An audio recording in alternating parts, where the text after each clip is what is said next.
Est-ce que vous savez que si vous êtes dans un secteur hautement concurrentiel, vous avez l'opportunité de réaliser beaucoup de chiffres, surtout si vous savez utiliser la concurrence. Et ici, je parle de la concurrence loyale. Parce qu'il y a une différence entre concurrence loyale et concurrence déloyale. La concurrence loyale est une très bonne concurrence. Une concurrence qui permet aux entreprises de se développer à grande échelle. Quand vous entendez parler de croissance d'entreprise, quand vous entendez parler d'innovation, quand vous entendez parler de créativité, quand vous entendez parler de développement, dernièrement j'ai parlé ici là, quand vous entendez que Samsung est en train de créer les téléphones et tout, c'est pourquoi il y a une concurrence en face de lui. Quand Apple innove dans la technologie, c'est pourquoi? C'est parce qu'il y a une concurrence loyale en face de lui. Donc, si vous êtes dans un secteur hautement concurrentiel, ce n'est pas le moment de se décourager. C'est le moment d'étudier cette concurrence et de tirer son épingle du jeu. Si vous savez utiliser la concurrence, vous allez réaliser des chiffres, mais alors, des grands chiffres. Vous avez comme ça l'opportunité. En fait, là, une bonne concurrence est une opportunité. Une bonne concurrence, je dis bien une concurrence loyale, est une très bonne opportunité. Contrairement à la concurrence déloyale qui vient, n'est-ce pas, mettre les bâtons dans les roues des autres entreprises, la mauvaise concurrence qui vient, n'est-ce pas, utiliser les techniques de nuisance contre d'autres entreprises. Ça, c'est une concurrence à ne pas encourager. Et souvent, c'est ce que nous faisons en Afrique. Alors, cette semaine, je vais parler beaucoup de la concurrence. Pour vous qui êtes abonnés sur la chaîne, suivez les shorts. Je vais faire beaucoup de shorts sur la concurrence.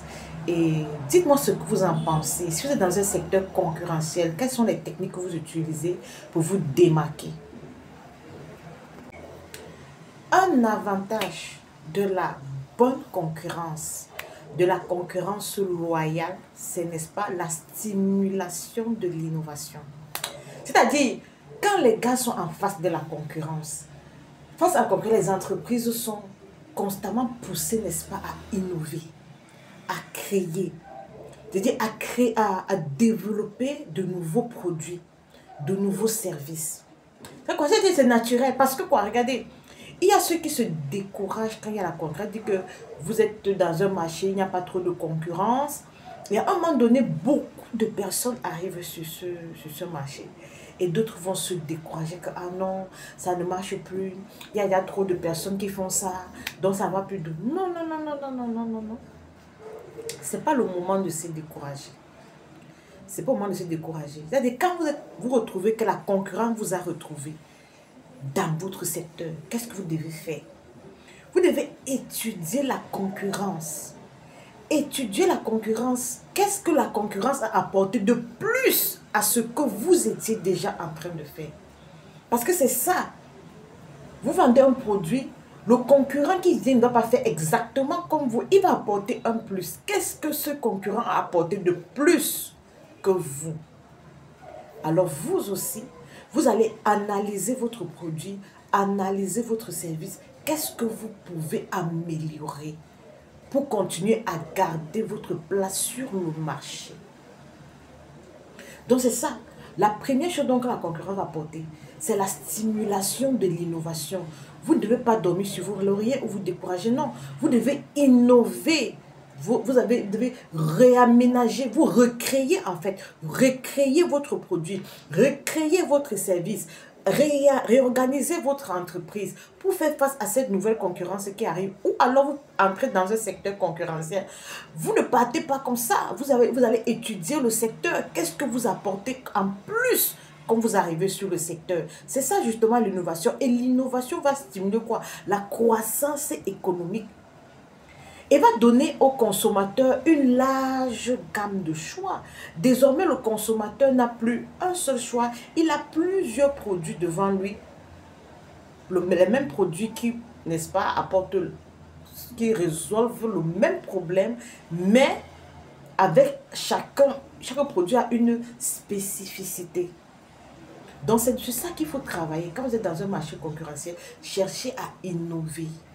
Cherchez à innover et l'innovation va, n'est-ce pas, créer, n'est-ce pas, va stimuler la croissance économique.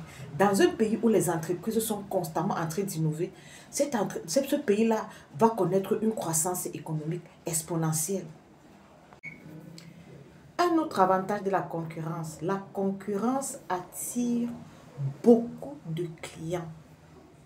La concurrence attire beaucoup de clients. Du coup, augmentation du chiffre d'affaires. Comment? Si vous êtes seul sur un marché, est-ce que vous pouvez toucher beaucoup de clients? Peu importe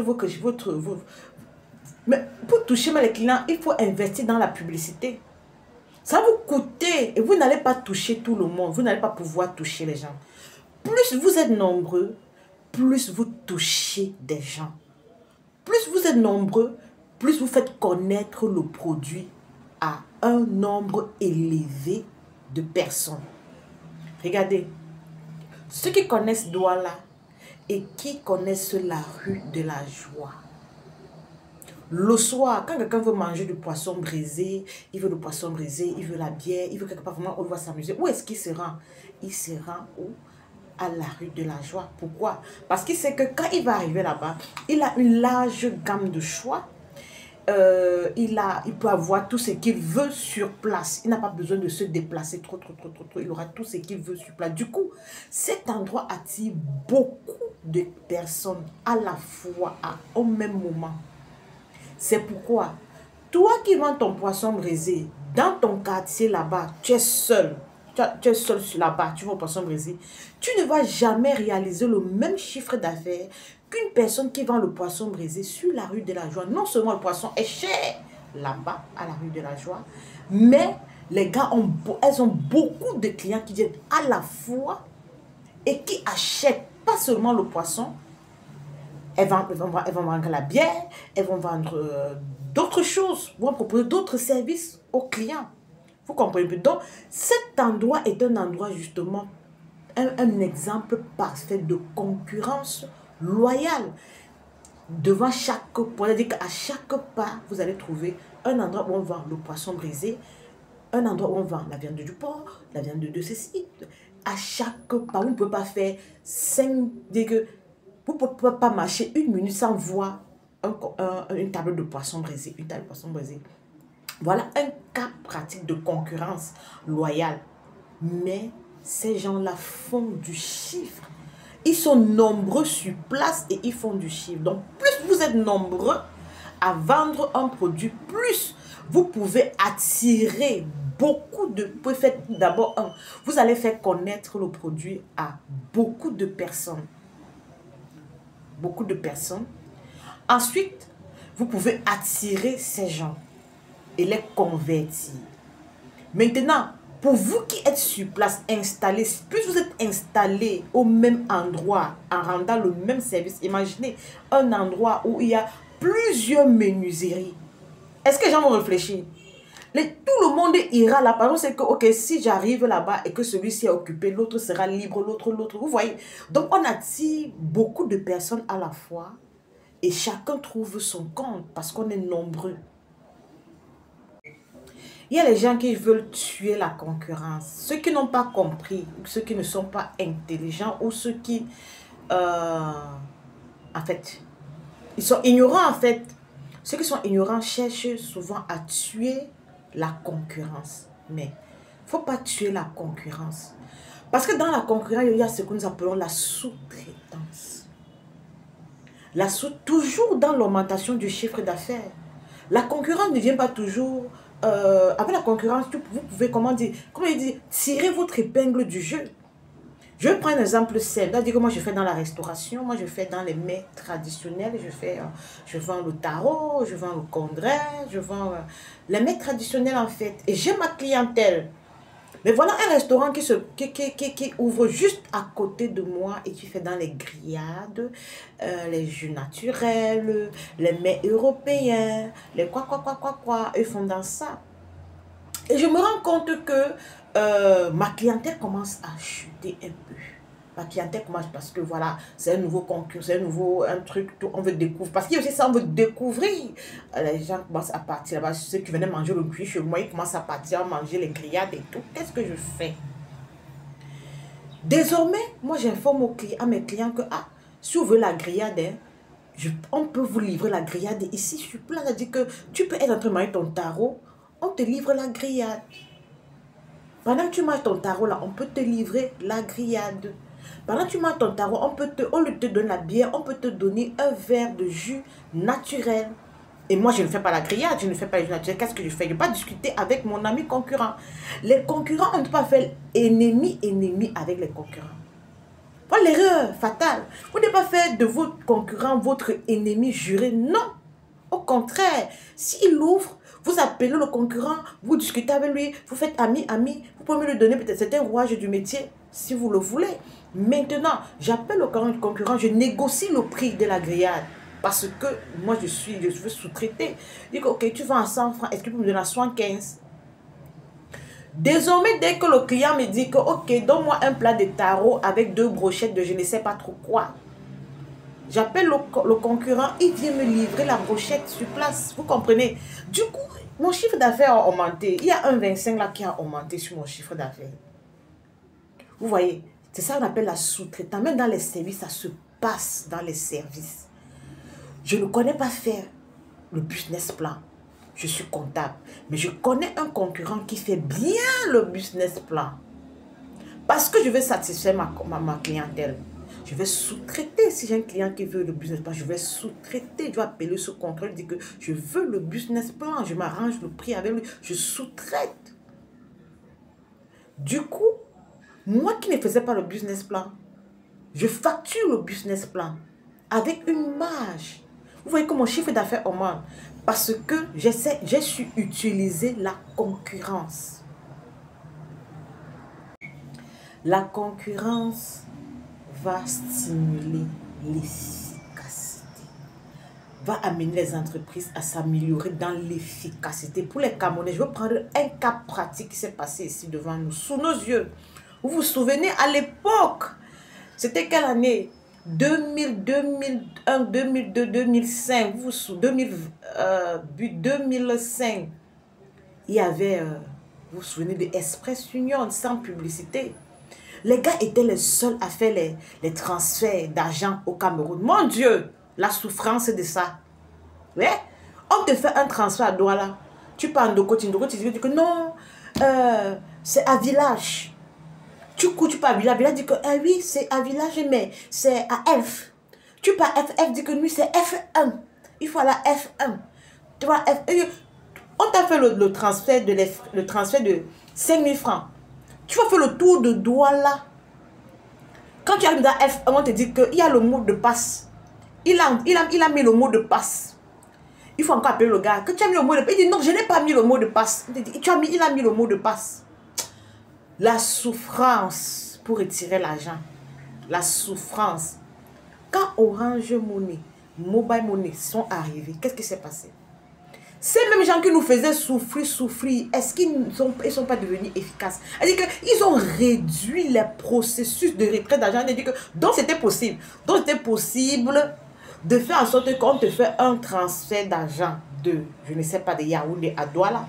Et tu peux retirer ça dans n'importe quel argent. Donc c'était possible. Désormais, on vous fait un transfert de Tcham pour Douala. N'importe quelle agence où vous arrivez, Express Union là, vous retirez votre argent. Donc c'était possible comme ça. Vous voyez, à côté de quand la concurrence est arrivée, les gars ont fait comment? Ils ont optimisé leur processus de travail. Ils étaient obligés. Parce qu'ils avaient perdu beaucoup de clients. Et ils ont donc pris les plaintes des clients en considération. C'est pourquoi le marché de monopole est très dangereux et ce n'est pas bon. Le marché de monopole n'est pas bon ni pour les clients, ni pour l'entreprise. Parce que vous êtes dans votre zone de confort, vous ne vous améliorez pas, vous stagnez. Vous ne vous améliorez pas, vous stagnez. Vous comprenez un peu? Donc la concurrence va venir, c'est comment? En sorte que les gars deviennent efficaces. Va stimuler l'efficacité. Parce que quand on veut garder le client, donc on devient efficace. La bonne concurrence fait en sorte que les entreprises sont réactives face aux besoins des consommateurs. Vous comprenez un peu, n'est-ce pas? Les entreprises, n'est-ce pas, qui sont dans un secteur concurrentiel ont plus de facilité à rechercher, à comprendre les besoins des clients et à travailler pour les satisfaire par rapport à ceux qui ne sont pas dans un secteur concurrentiel là.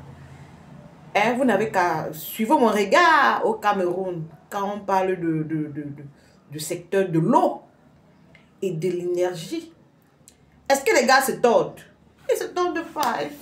On fait quoi avec satisfait, pas satisfait? Tu as le choix. Tu n'as pas le choix. Satisfait, pas satisfait, tu n'as pas le choix. Les gars sont sur un marché de monopole. Ils ne sont pas intéressés avec vos plaintes. Ça ne les intéresse pas. Par contre, allez dans les secteurs concurrentiels. Vous allez vous rendre, surtout dans les entreprises privées. Vous allez vous rendre compte que, allez dans les banques, vous allez vous rendre compte qu'il y a un box de suggestions. Un box de suggestions. Il y a un registre, n'est-ce pas, de remarques. C'est-à-dire que on veut que les clients donnent leur appréciation par rapport au service. On veut que les clients disent expriment leurs besoins, disent comment ils ont trouvé le service, s'ils sont satisfaits, s'ils ne sont pas satisfaits, ce qu'ils pensent qu'on peut apporter pour améliorer le service, parce que nul ne détient le monopole du savoir. On veut connaître les besoins du client et on veut travailler pour les satisfaire. Par contre, dans les entreprises, il n'y a pas la concurrence. Vous voyez, ça c'est un avantage important de la concurrence parce qu'il ne s'agit pas de vendre un produit.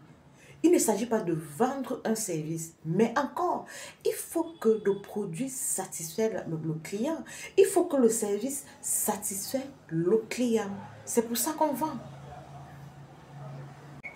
Un avantage de la concurrence pour les consommateurs, mais qui n'est pas forcément un désavantage pour les entrepreneurs ou les chefs d'entreprise, c'est la baisse des prix. Oui, dans un secteur où il y a la concurrence, les entreprises vont, n'est-ce pas, chercher à baisser des prix pour, n'est-ce pas, gagner une part de marché. Et moi, je dis, ce n'est pas forcément, n'est-ce pas, de la perte. Parce que, deux fois, dans un processus de production, il y a plusieurs... deux fois, dans une processus de production, il y a plusieurs étapes. Et, deux fois, face à la concurrence, on peut, n'est-ce pas, supprimer certaines étapes. On peut, n'est-ce pas, trouver les moyens de faire le même produit, mais avec moins de dépenses. C'est ce que souvent les entreprises font. C'est-à-dire qu'il y a la concurrence et dire, ok, comment faire en sorte que le produit ne perde pas de sa qualité, mais que le coût de production soit réduit. En réduisant le coût de production, je réduis le prix de vente. Mais il y a un truc que je constate sur Facebook, que les gens font, c'est-à-dire que quelqu'un... une bête concurrence, c'est une concurrence folle, en fait. C'est-à-dire que quelqu'un voit un produit qu'on achète à 5 000 francs. Je connais où on achète le produit à 5 000 francs au prix de gros. Et je vois quelqu'un publier ce même produit sur les réseaux sociaux à 15 000 francs. Elle dit, ouh, 10 000 francs de bénéfices, mais c'est beaucoup. Ouh là là. Moi, je publie le même produit à 8 000 francs. J'ai diminué, elle dit que parce que je me dis, ok, vend moins cher, vend beaucoup, j'achète à 5 000, j'ai 3 000 francs de bénéfices. Non, tu n'as pas 3 000 francs de bénéfices. C'est pourquoi j'ai fait une vidéo sur comment calculer son prix. J'avais parlé du coût d'achat, mais merci à cet abonné qui m'a corrigé. Comment calculer son coût de revient? Quand acheter un produit à 5 000 francs, ça c'est juste une parenthèse, et que vous vendez à 8 000, 8 000 francs n'est jamais votre bénéfice. Vous avez payé le transport pour aller, vous avez payé le téléphone peut-être pour discuter avec le fournisseur. Vous allez payer les frais publicitaires sur Facebook. Vous allez payer les frais publicitaires sur Facebook. Pour vendre un produit, vous dépensez combien? Et finalement, Votre énergie là même, vous-même, votre énergie là même, vous facturez ça à combien? Votre énergie, vous facturez ça à combien? Votre salaire vous-même, vous facturez à combien? Vous vous rendez compte que si on même calcule le coût de revient de ce produit que vous achetez à 5 000, c'est même 8 000 là le coût de revient. Donc celui qui vend à 15 000 a raison quelque part, parce que quand le client va arriver, le client va discuter encore le prix que oui, j'ai 13 000, j'ai 12 000, pardon, est-ce qu'on peut me donner ça à 12 000, etc. Et lui qui a mis le prix à 15 000, il a une marge, n'est-ce pas, de manœuvre. Quand il met à 15 000, il a une marge de manœuvre. Maintenant, quand vous venez, donc c'est une bête concurrence. De dire que celui-là vend à 10 000, moi je vais vendre à, je connais où on achète à 3 000, je vais vendre à 5 000, j'achète à 3 000, je vends à 5 000. Lui, là, il a le gros cœur. Il veut trop à vous gagner. Ça, c'est une folle concurrence. Vous faites ça, vous n'allez pas progresser dans votre entreprise. Parce qu'on vend pour progresser. Il y a les charges, il faut payer le loyer, il faut payer l'électricité. Et puis, il faut pas rester sur place. Quand on commence à vendre, c'est parce qu'on veut vendre, augmenter le chiffre d'affaires. Je vendais à Douala, je commence à vendre à Yaoundé. Après, je vends à Kribi. Après, je vends au Gabon. Après, je vends au Tchad. Après, je vends en Europe. On vend pour avoir le profit. Et c'est ce profit qui nous permet de se développer. Donc, baisser les prix ne signifie pas baisser les prix à l'aveuglette. Non. Baisser les prix ne signifie pas baisser les prix à l'aveuglette. Il y a des calculs à faire avant de dire qu'on baisse les prix. Donc, j'ai parlé ici pour, quand il dit la baisse des prix n'est pas forcément la perte chez les entrepreneurs. Ça veut dire que le gars, son coût de revient ou alors son coût de production était à 5 000 francs et il vendait son produit à 15 000 francs. Maintenant, il se dit, comment faire pour ramener mon coût de production à 2 000 ou à 2 500 ou à 3 000? Comme ça, je sais que je vais ramener mon prix de vente à 13 000 francs. Vous voyez un peu. C'est comme ça qu'on baisse les prix. On ne baisse pas le prix parce qu'on a vu l'autre vendre. Parce qu'on rêve que... Non, on calcule avant de baisser les prix.